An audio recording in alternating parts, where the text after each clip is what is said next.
চিকেনের ডো পেঁয়াজ আবার এই যে কিছু গুঁড়ো শুকনো গরম মশলা দেবো, গোটা জিরে আছে, দারচিনি আছে, এলাচ আছে, লবঙ্গ আছে, শুকনো লঙ্কা আছে, তেজপাতা আছে। এটা তেলের মধ্যে দিয়ে দেবো।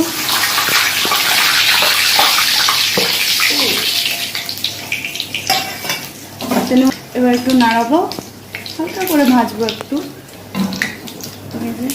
এই যে পেঁয়াজটা এই যে এইভাবে কুচি করে কেটে নিয়েছি, যেহেতু চিকেন তো পেঁয়াজ ওর জন্য একটু পেঁয়াজটা একটু বেশি করে লাগবে।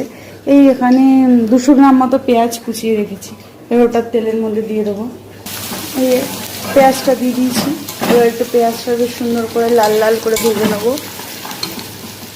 এই যে পেঁয়াজটা দেওয়ার জন্য একটু টমেটো পেস্ট লাগবে, ওই জন্য টমেটোটা খুব মাস্ট দেওয়া। টমেটোটা পেস্ট করে নিয়েছি, এবার এর মধ্যে একটু দই দিয়েও একটা ব্যাটার তৈরি করতে হবে। ওর জন্য এখানে 100 গ্রাম মতো দই নিয়েছি, টক দই।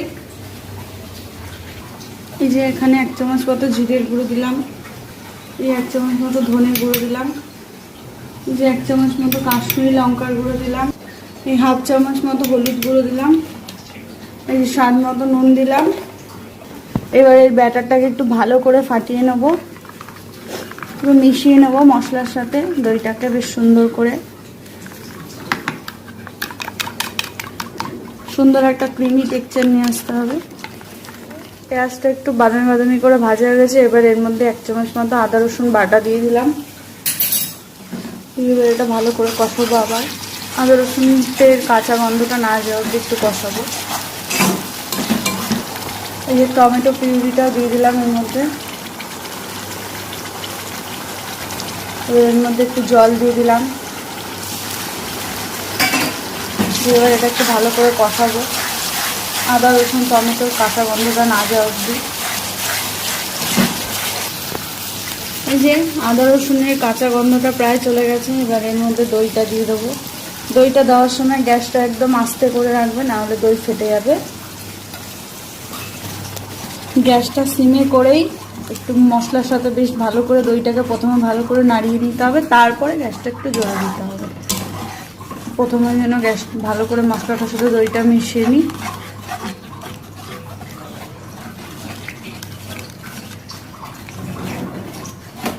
এবারে যে একটু গ্যাসটা জোরে দিয়ে দিলাম, দিয়ে এবার একটু ভালো করে কষাবো। এবার এই যে টেস্টে ব্যালেন্স আনার জন্য একটু চিনি দিয়ে দিলাম, ওটা দিয়ে ভালো করে নাড়িয়ে নেবো। প্রায় মশলাটা কষে এসছে, তেল ছেড়ে ছেড়ে এসছে। এবার এর মধ্যে একটু ওই ম্যারিনেট করা মাংসটা দিয়ে দেবো। এই যে চিকেন দেবো পেঁয়াজের জন্য চিকেনটা আগে ভালো করে ধুয়ে রেখেছি। এবার এর মধ্যে কিছু মশলা মিশিয়ে নেব, পরিমাণ মতো নুন দিয়ে দিলাম, এই 1 চামচ মতো আদা রসুন বাটা দিলাম, আর অল্প একটু লঙ্কার গুঁড়ো, আর একটু সামান্য রিফাইন তেল দিয়ে দেবো। দিয়ে এবার ভালো করে একটু এই মশলাটার সাথে মাংসটা মাখিয়ে রাখবো এই আধা ঘন্টা মতো।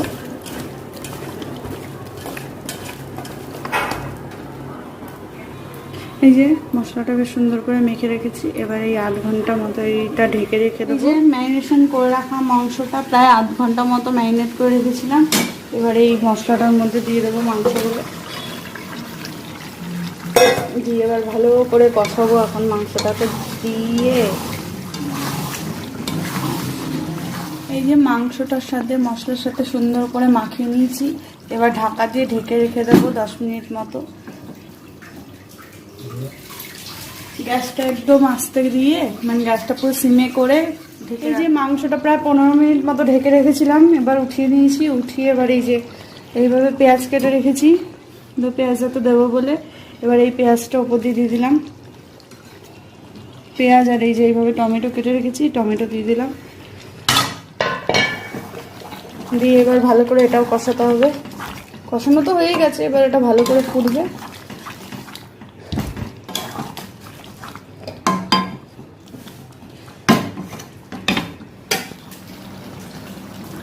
এই যে পেঁয়াজটা দিয়েও প্রায় 10 মিনিট মতো আরও বেশি মশলাটা দিয়ে ভালো করে মাংসটা মিশিয়েছি পেঁয়াজটা দিয়ে। এবার এর মধ্যে একটু গরম মশলা দিয়ে দেবো, প্রায় হয়ে এসছে। যে গুঁড়ো গরম মশলাটা দিয়ে দিলাম, দিয়ে আরও 2-5 মিনিট মতো ফোটাবো,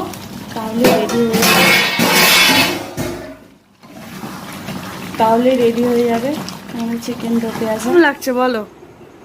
হ্যালো, ভালো রুমালি রুটি মতো করি। আর এই যে পাশে একটু ক্রিস্পি চিলি চিকেন আছে, এটা দিয়েও খাচ্ছে।